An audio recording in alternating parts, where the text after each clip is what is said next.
Es importante conocer el derecho internacional humanitario, pero más importante aún es respetarlo y hacerlo respetar. Puede ser incluso una cuestión de vida o muerte.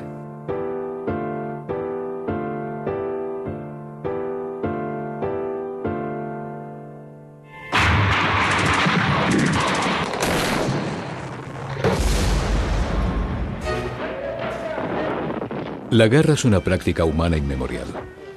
Cuando estalla un conflicto armado, la humanidad da lugar a la barbarie y a la ley del más fuerte. La brutalidad y el caos se instalan. Las casas, la gente, todo lo conocido se desvanece. Y los primeros que sufren las peores consecuencias son los civiles. Tenía un hogar estable y lo perdí. Lo perdí todo. Todo. Robos, violaciones, expulsiones, masacres y violencia de todo tipo son las marcas del rostro doloroso, sangriento, desesperado de la guerra.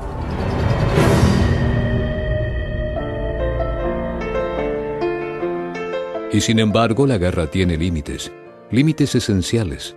Son las normas del derecho internacional humanitario. Incluso los niños que juegan a la guerra conocen las reglas.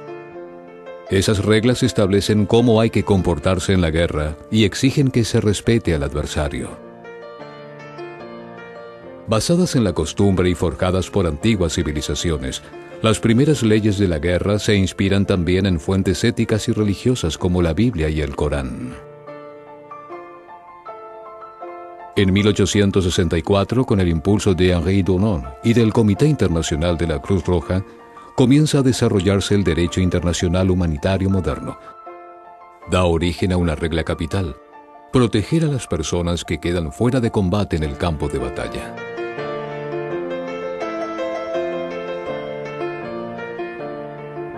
Con el tiempo, su radio de acción se amplía para proteger a otras víctimas de la guerra y restringir los medios y los métodos bélicos.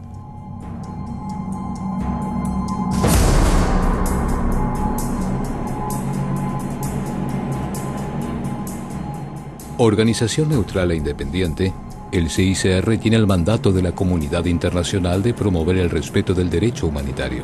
Elaborado especialmente para situaciones de guerra, el derecho internacional humanitario se diferencia de los derechos humanos que se aplican en todas las situaciones.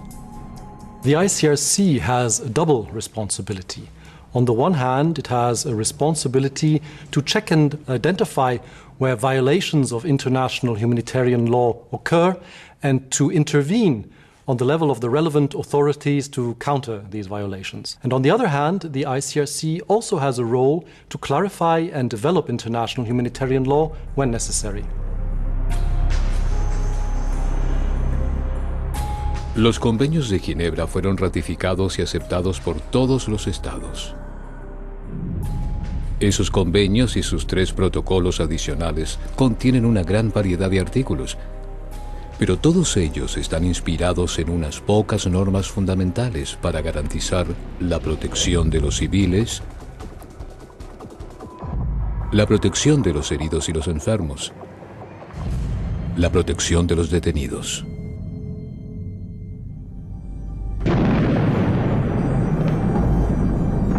Cuando los beligerantes no distinguen entre población civil y objetivos militares, comienza a cundir el terror y se alimenta el ciclo infernal de las represalias.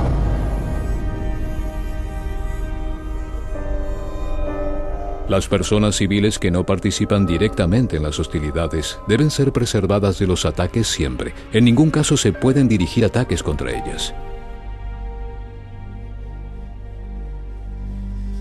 La inobservancia de esta norma fundamental con frecuencia lleva a las víctimas civiles al camino del éxodo, camino duro y plagado de incertidumbre y sufrimiento. Unfortunately, what we've seen in the last couple of decades is that the main victims of armed conflict are civilians, men, women, and children. That the idea of war between 2 armies who line up on a battlefield and fight each other is long past. Now we see that up to 90% of the casualties of modern warfare are civilians.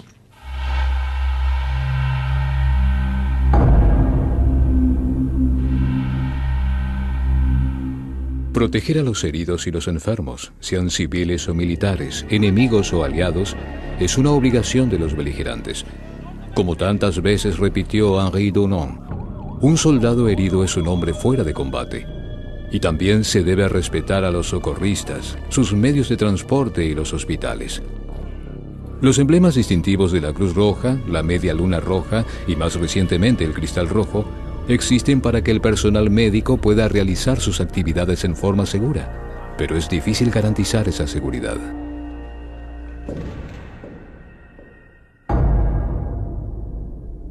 La protección de los detenidos es un principio esencial de los convenios de Ginebra. Los combatientes capturados y los civiles que caen en poder del adversario tienen derecho a que se respete su vida y su dignidad. Deben ser protegidos contra todo acto de violencia y contra las represalias, sobre todo la tortura.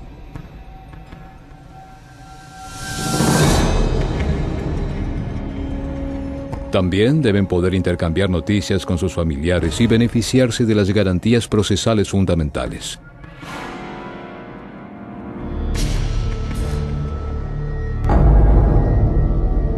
En la guerra no todo está permitido. El derecho internacional humanitario prohíbe el empleo de armas de efectos indiscriminados y que causen sufrimientos excesivos. Tras una larga campaña, las minas antipersonal que causan muertes y heridas incluso después de terminadas las hostilidades fueron prohibidas por la Convención de Ottawa en 1997.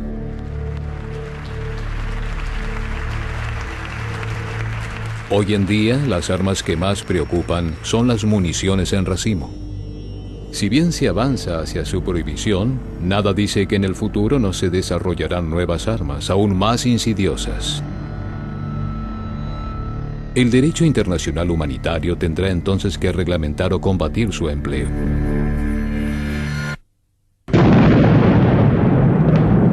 Detrás de expresiones como golpes quirúrgicos o daños colaterales, pueden esconderse graves violaciones del derecho humanitario.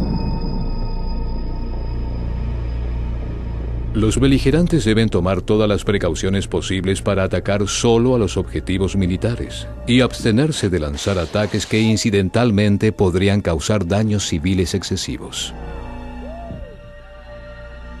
Los principios de distinción, proporcionalidad y precaución son esenciales, pero lamentablemente no siempre se los respeta.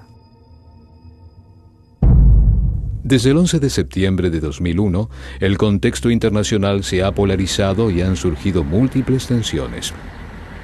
La aparición de redes terroristas y de programas de lucha contra el terror ha desestabilizado numerosas regiones. Las normas del derecho internacional humanitario se aplican a todas las nuevas situaciones de conflicto armado y tratan de responder a los desafíos actuales.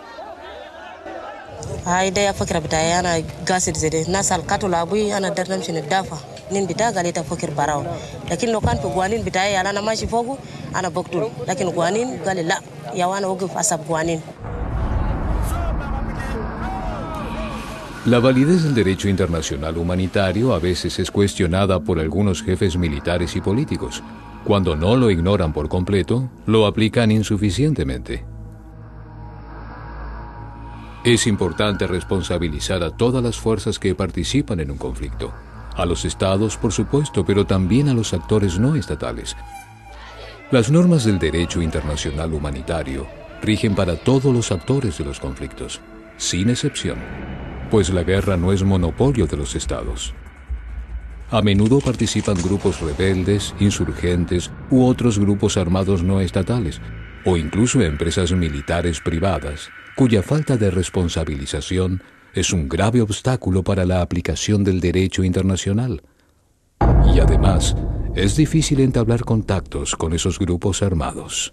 It is very important that the ICRC should put in more effort to speak to them as soon as they have been identified, go into their camps, and try to educate them on the law of armed conflict. debe lucharse contra el desconocimiento del derecho internacional humanitario. Si las normas del derecho no se conocen, es imposible aplicarlas y respetarlas. These rules are taken from international conventions that your own country has signed. Everybody has a right to be cared for when he or she is wounded. Para que se respete el derecho humanitario, es fundamental que los estados incorporen esas normas en la legislación de su país y en su doctrina militar. Nosotros trabajamos del futuro, del 97 en adelante. Y nuestra labor es así, o sea, es difundir y aplicar el derecho internacional humanitario para dar a conocer esta normativa con el objetivo de prevenir los errores y los horrores que se cometen durante el conflicto armado.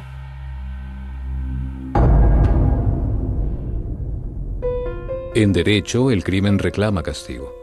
Sin la existencia de sanciones, ¿cómo podría ser eficaz el derecho internacional humanitario? Las personas sospechosas de haber cometido u ordenado cometer infracciones graves de los convenios de Ginebra de cualquier nacionalidad pueden ser enjuiciadas por los tribunales nacionales de cualquier país o por una instancia judicial internacional.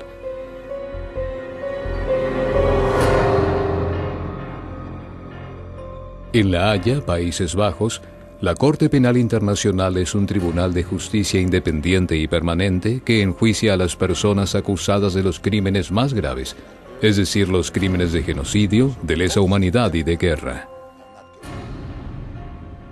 Más de 100 países ya han ratificado el estatuto de la Corte, pero ese número todavía no alcanza.